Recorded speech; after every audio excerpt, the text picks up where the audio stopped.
আনোয়ার গল্প রয়েছে না? হ্যাঁ, আমার সদরা বলে যা হইলো আমার ফুবাইরে দাও তুমি নাকি? বাক কইলো আমার, এটা ঠিক করো তুমি। ওই যেটা কথা আছে না, যে যা হইলো খিচুড়ি হইলো আমার ফুবাইরে দেয় উনি। সোনা কাগে নোনা পানি, সোনার কাগে নোনা পানি, রসিক যারা নাও চালায় তো প্রেমিক যারা নাও চালায়।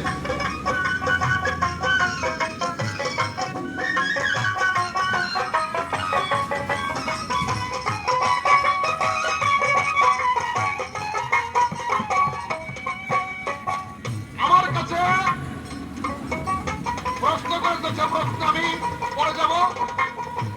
তার কাছে আমি একটা প্রশ্ন করে রাখি, তুমি খালি সুন্দর করে জবাব দিবা। আমি তোমার মাথাটা পরীক্ষা করার জন্য এই প্রশ্নটা করতেছি।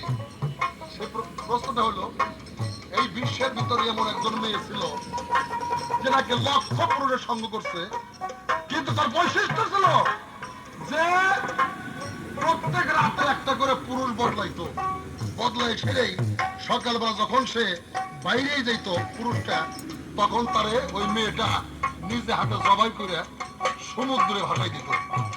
এইরকম লক্ষ পুরুষের সঙ্গ করতেছে এবং লক্ষ পুরুষকে সে জবাই।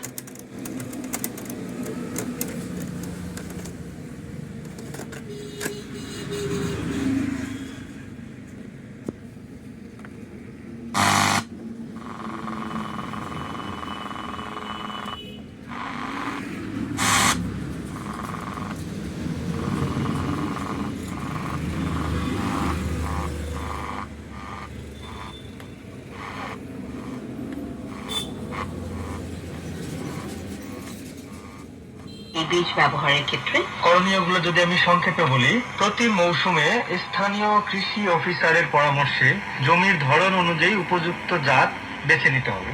সার্টিফাইড বীজ ব্যবহার করতে হবে। এক্ষেত্রে বীজ প্রত্যয়ন এজেন্সির প্রদত্ত ট্যাগ দেখে নিশ্চিত হতে হবে যে বীজটি সঠিক কিনা। বীজ বপনের আগে বীজ শোধন করুন, যেমন থিয়াম বা বেবিস্টিন জাতীয় ছত্রাকনাশক দিয়ে বীজ শোধন করা যায়। পানি নিষ্কাশন ও সেচ দেওয়ার ব্যবস্থা আছে এরকম বীজতলা প্রস্তুত করতে হবে এবং সঠিকভাবে পরিচর্যা করতে হবে। সবশেষে আমি জানতে চাই, কৃষক ভাইদের জন্য আপনার কোনো পরামর্শ, বিশেষ কোনো বার্তা আছে কিনা? বীজের প্রতি অবহেলা মানে আমাদের অস্তিত্বের প্রতি অবহেলা। ভালো বীজ মানেই ভালো ফসল, আর ভালো ফসল মানেই সমৃদ্ধ বাংলাদেশ। আমাদের কৃষক ভাইদের হাতে আছে দেশের খাদ্য নিরাপত্তা, তাই তারা যেন বীজ নির্বাচন ও সংরক্ষণে সচেতন হন। অনেক ধন্যবাদ আপনাকে। প্রিয় কৃষিজীবী ভাই ও বোনেরা, ফসলের উৎপাদন বৃদ্ধি ও গুণগত মানের জন্য মানসম্পন্ন বীজ অত্যন্ত গুরুত্বপূর্ণ। কৃষক ভাইদের উচিত সঠিক বীজ নির্বাচন এবং তার পরিচর্যা সম্পর্কে সচেতন হওয়া। শ্রোতা, আজ পর্যন্তই। কথা হবে অন্য কোনো আয়োজনে। সে পর্যন্ত সবাই ভালো থাকুন, সুস্থ থাকুন।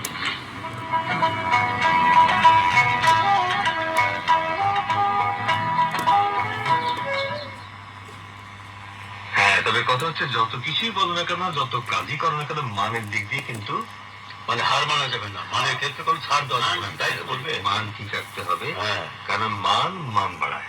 ঠিক, আর মান সম্মানই তো সম্মান। এটা আমাদের ধরে রাখতে হবে, তাই তো মূল কথা। জি, আমরা কৃষক, আমাদের ফসল মানে বিশেষ করে ফসল কোনো বিকল্প চলবে না, কোনো ছাড় নেই। আমাদের হয়তো এই তোমার মনে করো যে একটা কম করতে পারে, হ্যাঁ, হ্যাঁ, এই ক্ষেত্রে ছাড়